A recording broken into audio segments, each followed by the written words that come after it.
Hello, it's Suzanne here, helping you get really confident on camera so you can harness the power of video for your business. So today's video is entitled To Move or Not to Move. And this relates to something that I get asked about an awful lot when I'm working with people on their presentation skills on video, or when I'm just having conversations about using video in general. And this is about whether or not we should or shouldn't move our hands when we're in front of the camera. So this is something that people get a bit stressed about and aren't quite sure what the right thing to do is.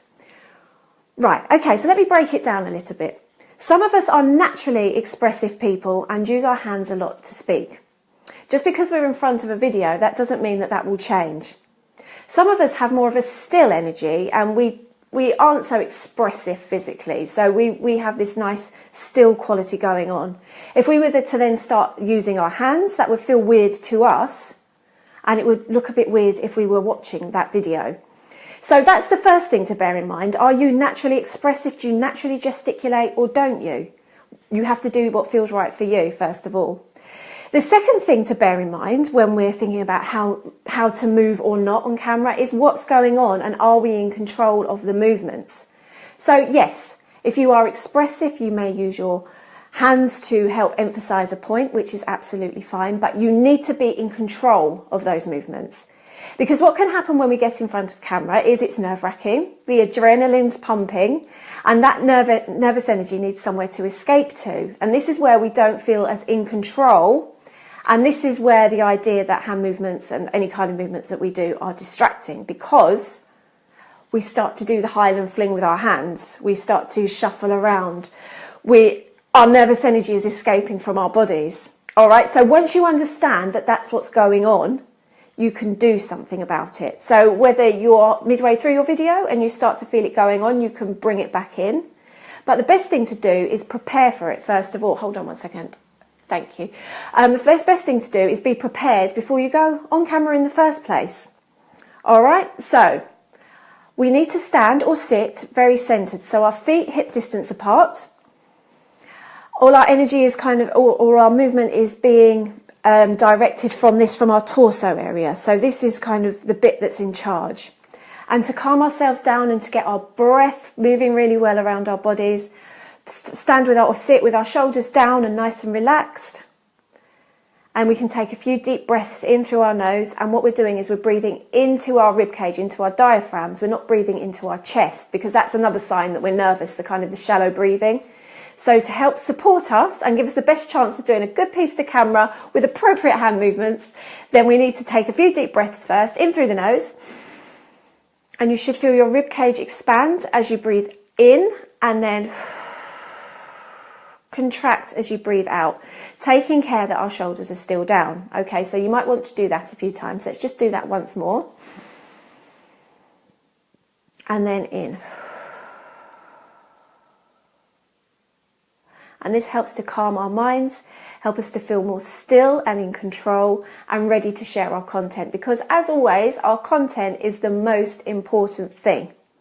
And if we are expressing what we're saying, if we need our hand movements to emphasize that point, that's fine. Please don't think you have to stand with your hands glued to your thighs. This won't feel very comfortable. And to be honest, as a viewer, we won't feel that comfortable watching you. We need to feel safe and comfortable in your hands when we're watching you, okay? So we want a pleasant viewing experience as well. All right, so remember, everything's coming from the torso. So we're kind of centered, and every movement that we make is from here. We're not letting our hands take control of us. We're not letting ourselves shuffle around for no reason. If you do need to move, you might have a camera operator with you. Take the camera with you. Come with me over here. I haven't got a camera operator today, so I'm not doing it. Take them with you. Bring them back. Move with purpose.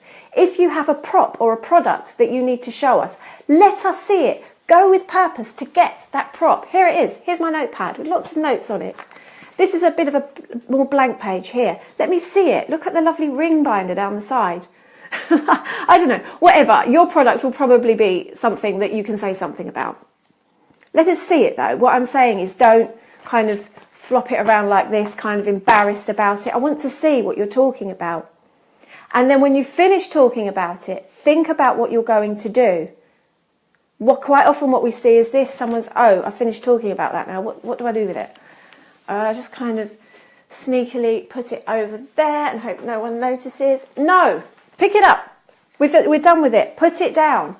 Done. Move on. Okay? So what you need to be thinking about is being in control of these movements, moving with purpose, emphasizing your point. All right? Do not let them be in charge of you. As always, your content is the most important thing, and we need to hear your content. We want to know how you can help us, what you've got to say. So if you'd like to explore that more, help yourself get really confident on camera, really explore how to deal with those nerves, look at that in more detail, then I have a one-day on-camera confidence workshop coming up on the 13th of March. This is a live workshop, a live in-person workshop at the Warren in Hayes in Bromley. I'll put the details in the comments section below if you'd like more information, but of course you can always drop me a line. And I hope this has been helpful to you. Please like and share if you think anybody could benefit with what I've been talking about today. And I want to thank you for your time and say bye-bye for now, but I'll see you again really soon. Thank you very much.